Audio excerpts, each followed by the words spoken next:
Assalamualaikum warahmatullahi wabarakatuh. Sampurasun, sahabat, dulur, baraya, CS, soulmate, dimanapun adanya. Ketemu lagi dengan saya Elang di lokalitas dalam segmen Ngebudah, ngebahas budaya daerah. Nah, kita akan ngebahas apa ya? Patengin terus, oke?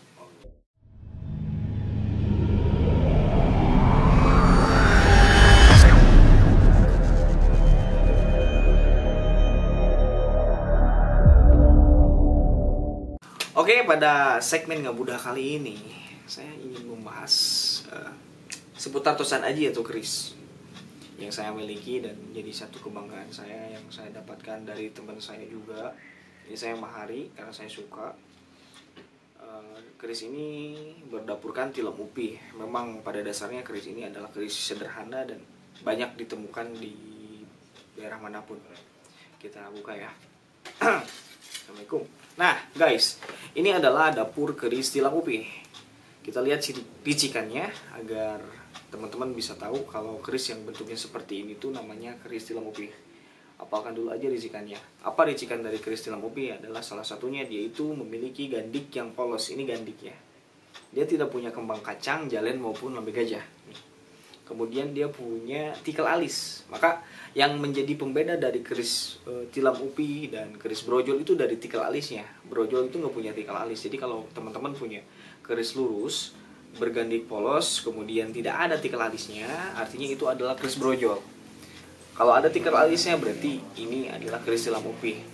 Nah, keris tilam upi secara bahasa memiliki makna sebagai tikar tempat tidur atau tikar yang terbuat dari anyaman bambu untuk tidur. Jadi mungkin filosofinya adalah untuk ketentraman lah, ketentraman kita dalam berkehidupan, karena orang kan kalau tidur itu nyaman rasanya ya. Maka mungkin doa yang dikandungkan pada bilah keris ini adalah agar si pemiliknya bisa memiliki ketentraman hidup lahir maupun batinnya dalam aspek sosial maupun aspek spiritualnya. Hubungan dia dengan masyarakat, hubungan dia dengan alam, hubungan dia dengan Tuhan, tentunya seperti itu. Kemudian keris ini memiliki pamor kulit semangka atau pamor tiban ya. Kulit semangka ini adalah pamor yang tidak direka atau memang tidak dibuat secara disusun dengan sebagaimana rupanya, tapi lebih ke dibikin seujratnya aja. Maka terjadi seperti ini. Nah, ini pamor kulit semangka ya guys ya. Oke. Ya, siap. Dari segi filosofi dan dari segi esoteri, menurut pemaparan para ahli dari pertosan ajian, pamor kulit semangka ini bertujuan atau memiliki harapan agar si pemilik keris ini selalu diberikan rezeki yang melimpah, kemudian dipermudahkan dalam pergaulan. Dan ada di berbagai daerah biasanya keris tilam upi itu selalu diberikan oleh orang tuanya kepada anaknya yang baru menikah. Mungkin ya kita bisa telah harapan dari orang tua agar rumah tangganya itu tentram dan tidak ada percekcokan lah, atau mungkin lebih ke menemani setiap hari gitu agar rumah tangganya adem ayem dan rezekinya selalu melimpah mungkin. Jadi keris ini adalah pengharapan dari sang empu atau manifestasi doa, karena empu berdoa kepada Tuhan agar keris ini memiliki tua. Jadi intinya ini adalah manifestasi dari doa. Tapi kembali lagi kepada kitanya, bagaimana cara menafsirkannya. Kita kan tahu bagaimana ini, walaupun istilahnya ini memiliki daya magic juga atau daya esoteri, karena keris selalu ada dua sisi. Yang satu adalah ekso dan yang satu adalah esoteri. Eksoterik itu adalah meliputi keindahan bilah bentuk dan struktur bangun garis teksturnya. Tapi kalau esoteri itu bicara ke ranah spiritualnya seperti itu. Maka ya kita pahami aja secara bahasa bagaimana sebuah nilai yang dikandungkan kepada sebilah keris ini bisa dimanifestasikan dalam kehidupan sehari-hari kita atau disunyatakan. Percuma misalkan kalau kita punya keris yang bertujuan untuk ketentraman jiwa tapi kitanya penuh emosi, berarti tidak bisa dong memahami makna yang dikandungkan dalam keris ini. Artinya kita harus membaca lagi apa yang ditanamkan agar rezeki kita melimpah itu kita harus seperti apa, agar pergaulan kita itu luas kita itu harus seperti apa. Jadi nilai yang dikandungkan dalam keris ini itu harus ditelaah lagi lebih dalam, jangan langsung ditelan secara mentah seperti itu guys. Maka pedulilah kepada budaya kita, karena ini tuh mahakarya yang sangat luar biasa, dari daya karsa, daya cipta sang leluhur kita yang penuh dengan daya spiritual yang tinggi, hubungan beliau dengan Tuhannya hingga termanifestasi wujud pusaka gitu kan. Kalau jiplak sih gampang aja, ini buat loh guys, membuat satu bilah pusaka yang wow syarat akan mana gitu kan susah banget ya.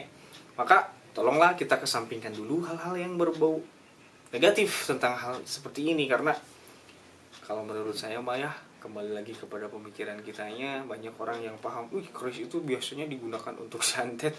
Sejak kapan sih gitu kan? Jangan selalu ke dinya lah, jangan selalu ke sana gitu. Sebenarnya bukan keris aja yang bisa dipakai nyantet mah ya. Itu lebah juga bisa nyantet. Nyentet kalau bahasa Sunda mah. Bercanda. Pokoknya pahamilah bahasanya mah. Entong jangan menilai sebelah mata wae, itu kan kita punya dua mata untuk melihat. Seperti itu. Maka kecerdasan dan kesadaran kita yang lebih penting, karena pada dasarnya ya kembali lagi kepada kita dan pemikiran kita sendiri gitu kan. Agar akur jeung dulur, agar akur jeung lembur gitu. Kumaha sih carana, jangan selalu menyalahkan hal-hal seperti ini. Maaf. Contoh misal nih, kadang ada juga yang bikin miris itu ketika kok usaha saya melempem sih gitu. Mungkin ini gara-gara saya punya keris. Kalau gitu terus, kapan kita introspeksi dirinya dong, memahami diri sendiri aja yang tidak mampu, apalagi memahami orang lain gitu kan. Coba telaah lagi diri Anda gitu kan. Tarimakeun lah kesalahan teh, tong lempar batu sembunyi tangan kan gitu, nggak lucu. Misalkan wah rumah saya tiba-tiba mati lampu, wah ini mah gara-gara si Mang Udung sih dagang cireng, kan gak nyambung gitu kan. Kenapa harus nyalahin orang lain? Pahamilah dirimu gitu kan.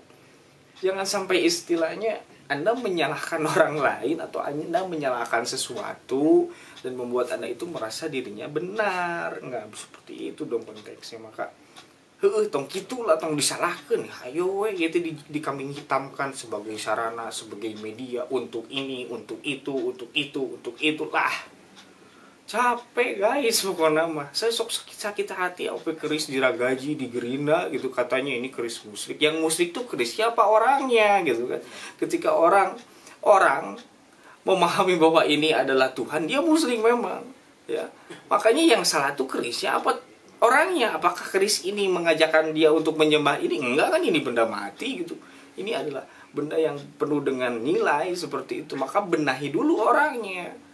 Kalau misalkan orangnya salah terus nyalahin kerisnya dibuang, oke, dia nggak bakalan nyembah keris, tapi besok atau lusa dia bisa nyembah tiang listrik, cok, bener tuh.